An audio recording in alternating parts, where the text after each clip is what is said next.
আসসালামু আলাইকুম দর্শক, আমি তাজমিন কিচেনে আপনাদের স্বাগতম। কেমন আছেন সবাই? আশা করি সবাই ভালো আছেন।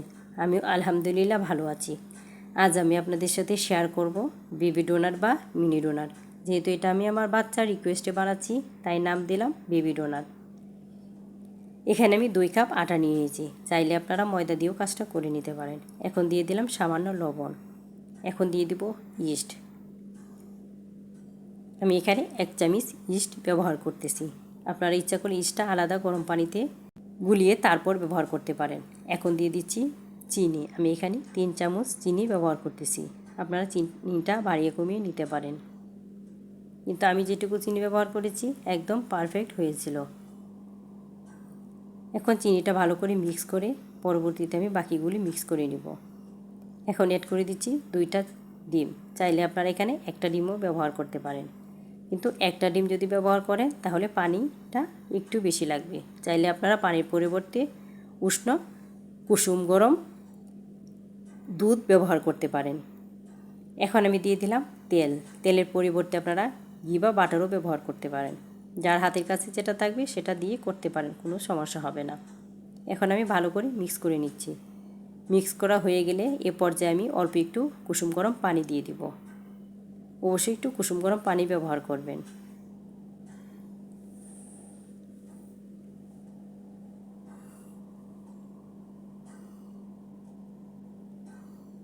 আর মাখানোর পর অবশ্যই চেষ্টা করবেন গরম জায়গায় রেখে দিতে, এতে করে ভালো রেজাল্ট পাবেন, পারফেক্ট হবে। আমি যেহেতু ঠান্ডায় নরমালে রেখে দিয়েছিলাম, তাই কিন্তু আমার ইস্টটা ফুলে উঠে নাই। যেরকম আমি মাখিয়েছিলাম ঠিক তেমনটাই রয়েছিল, কিন্তু আলহামদুলিল্লাহ ডোনাটগুলো কিন্তু ভালো হয়েছিল, কোনো প্রকার খারাপ হয়নি। কিন্তু যদি ফুলে ডাবল হয়ে যেত তাহলে ডোনাটগুলো দেখতে বেশি ভালো লাগতো। এখন আমি রেস্টে রেখে দিলাম কয়েক মিনিটের জন্য।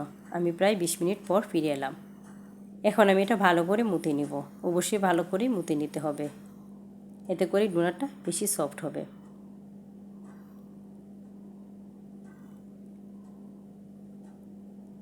চেষ্টা করবেন আটা ছাড়াই বেলে নিতে, কিন্তু আটা ছাড়া কিন্তু বেলা সম্ভব হয় না, তাই আমি আটা একটু ব্যবহার করলাম। যত কম ব্যবহার করবেন রেজাল্টটা তত বেশি ভালো পাবেন। আমার যে কুটিনাটি ভুল হয়েছে আমি সেটা আপনাদেরকে বলে দিচ্ছি। আপনারা যখন করবেন অবশ্যই এগুলি মাথায় রাখবেন, তাহলে আর সমস্যা হবে না, ডোনাটটা বেশি ফুলবে। এখন আমি একটা রুটি বানিয়ে নিচ্ছি। রুটিটা আমি একটু মোটা করে বানাচ্ছি, এতে করে ডোনাটটা ভালো হবে।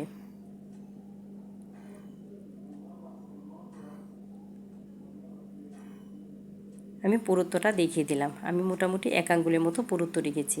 এখন এখানে আমি কুকি কাটার দিয়ে এটা করে নিচ্ছি। যেহেতু আমি এটা বাচ্চাদের জন্য বানাবো, তাই ছোটো করেই বানিয়ে নিচ্ছি। আপনারা যদি বড়দের জন্য বানান বা বড় করতে চান তাহলে একটা বড় কোনো বয়ামের ক্যাপ ব্যবহার করতে পারেন বা কুকি কাটারও ব্যবহার করতে পারেন। আমি সবগুলি এভাবে করে নিব। এখন আমি এখানে যে আটা ছিল সেই আটার কাগজটা আমি কেটে নিলাম, সেটা এখন আমি এখানে ব্যবহার করব, যাতে করে সবগুলি একসাথে জোড়া লেগে না যায়। চাইলে আপনারা একটা ট্রেতে বা কোনো একটা প্লেটে একটু আটা ছড়িয়েও রাখতে পারেন, এতেও কোনো সমস্যা হবে না। আমি সবগুলো বানানোর পর একটু রেখে দিয়েছিলাম যাতে করে একটু সফট হয়। এখন আমি এগুলি ভেজে নেব। আমি 10 মিনিট পর ফিরে আসলাম।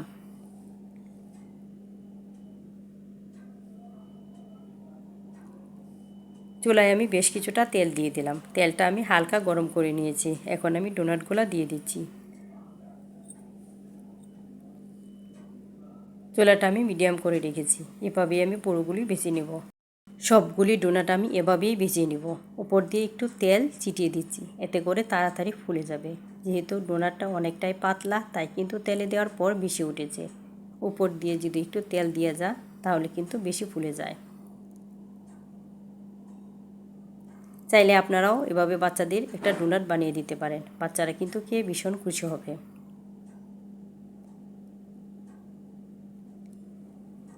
আমি এখন এটা নামিয়ে নিচ্ছি। একটু হালকা ব্রাউন হলেই নামিয়ে নিতে হবে, না হলে কিন্তু বেশি কালার হলে কিন্তু কালারটা বেশি চলে আসবে, মানে কালো কালো হয়ে যাবে। এভাবে আমি সবগুলি ভেজে নেব। আমি সবগুলি ভেজে নিলাম। দেখলেন তো আমার ডোনাট হয়ে গেছে। আমি বেবিদের জন্য বেবি ডোনাট বানিয়ে নিলাম। যদিও আমি ইস্টটা বেশি ফোলাতে পারিনি, তারপরে কিন্তু ডোনাটগুলি খারাপ হয়নি। আমি এখানে আলাদা করে নিলাম কয়েকটা, কিছুটা আমি চিনিতে গড়িয়ে নেব আর কিছুটা আমি নিউটেলা দিয়ে ডেকোরেশন করে নেব। এখানে আমি কিছুটা চিনি ফাঁকি করে নিয়েছি, মিক্সিং যে জার আছে সেটাতে আমি কিছুটা চিনি ফাঁকি করে নিলাম। এখন আমি এই চিনির ফাঁকিটাতে এটা গড়িয়ে নিচ্ছি। চাইলে আপনারা আস্ত চিনিটাও ব্যবহার করতে পারেন, চিনি না ব্যবহার করলে কোনো সমস্যা নেই, এমনিতেই আপনারা এটা চায়ের সাথে খেতে পারবেন। এগুলি আমার ডেকোরেশন করা হয়ে গেছে, এখন আমি বাকিগুলিও ডেকোরেশন করে নেব।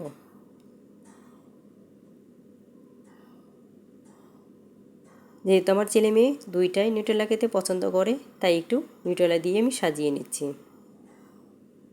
চাইলে আপনারা আপনাদের বেবিদের পছন্দ মতো ডেকোরেশন করে নিতে পারেন।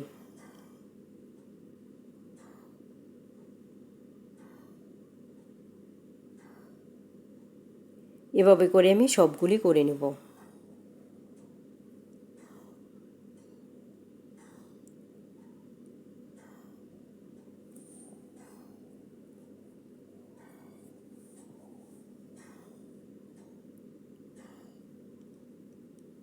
যারা কখনো ডোনাট বানান নাই, আশা করি আজকের রেসিপিটা ভালো লাগবে।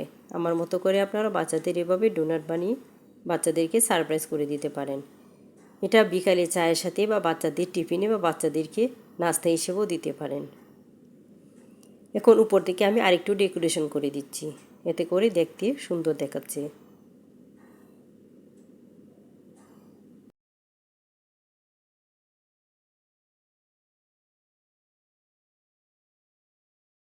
করা হয়ে গেছে, দেখলেন তো কত সুন্দর হয়ে গেল। এখন আমি একটা আপনাদের ভেঙে দেখিয়ে দিব যে ভিতরটা কেমন হয়েছে।